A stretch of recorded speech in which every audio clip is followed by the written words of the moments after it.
2015 में जब अरविंद केजरीवाल जी दिल्ली के मुख्यमंत्री बने तो उन्होंने एक प्रण लिया था।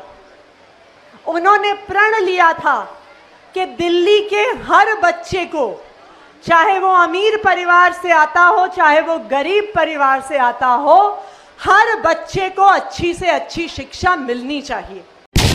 यूनाइटेड टाइम्स, सच के सिवा कुछ नहीं, हर पल आपके साथ।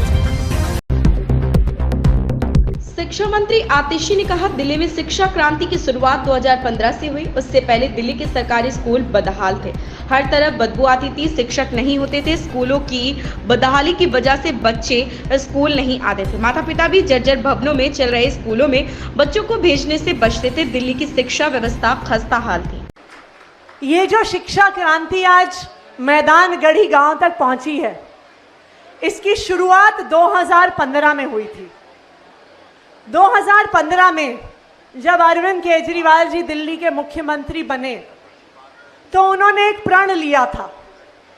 उन्होंने प्रण लिया था कि दिल्ली के हर बच्चे को, चाहे वो अमीर परिवार से आता हो चाहे वो गरीब परिवार से आता हो, हर बच्चे को अच्छी से अच्छी शिक्षा मिलनी चाहिए।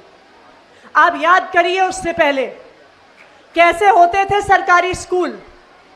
स्कूल के अंदर घुसिए तो सबसे पहले टॉयलेट की बदबू आती थी। ऐसे होते थे हमारे सरकारी स्कूल। स्कूल के अंदर जाइए, पीने का पानी नहीं होता था, बच्चों के बैठने के लिए टेबल कुर्सी नहीं होती थी, क्लासरूम में टीचर नहीं होते थे क्योंकि टीचर की ड्यूटी कभी इलेक्शन में, कभी पल्स पोलियो की ड्रॉप लगाने में, कभी आधार कार्ड बनवाने में लगा दी जाती थी। पंखे टूटे हुए होते थे, लाइटें टूटी हुई होती थी। एक क्लासरूम में जिस पे टीन टप्पर की छत होती थी, हमारे बच्चों को ठूस ठूस के भरा जाता था। ऐसे होते थे दिल्ली के सरकारी स्कूल। जैसा मैंने कहा, जिसके पास थोड़े भी पैसे होते थे वो अपने बच्चे को सरकारी स्कूल से निकाल के प्राइवेट स्कूल में डाल देता था। लेकिन बहुत सारे परिवार ऐसे थे जिनके पास और कोई रास्ता नहीं था, वो दिल पे पत्थर रख के अपने बच्चों को सरकारी स्कूल में भेजते थे। और जब सरकारी स्कूलों का इतना बुरा हाल था तो पढ़ाई लिखाई भी ठीक से नहीं होती थी। बच्चे अक्सर पढ़ाई बीच में छोड़ दिया करते थे।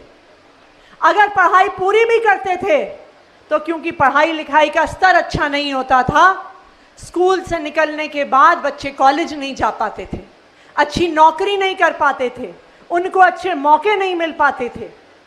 और इसका नतीजा क्या था कि गरीब परिवार का बच्चा गरीब ही रहता था, उसको आगे बढ़ने का मौका नहीं मिलता था।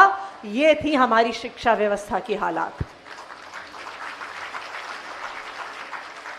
बने रहिए हमारे साथ, हमारे चैनल को लाइक करें, सब्सक्राइब करें, बेल आइकन दबाकर कमेंट बॉक्स में कमेंट करना ना भूलें।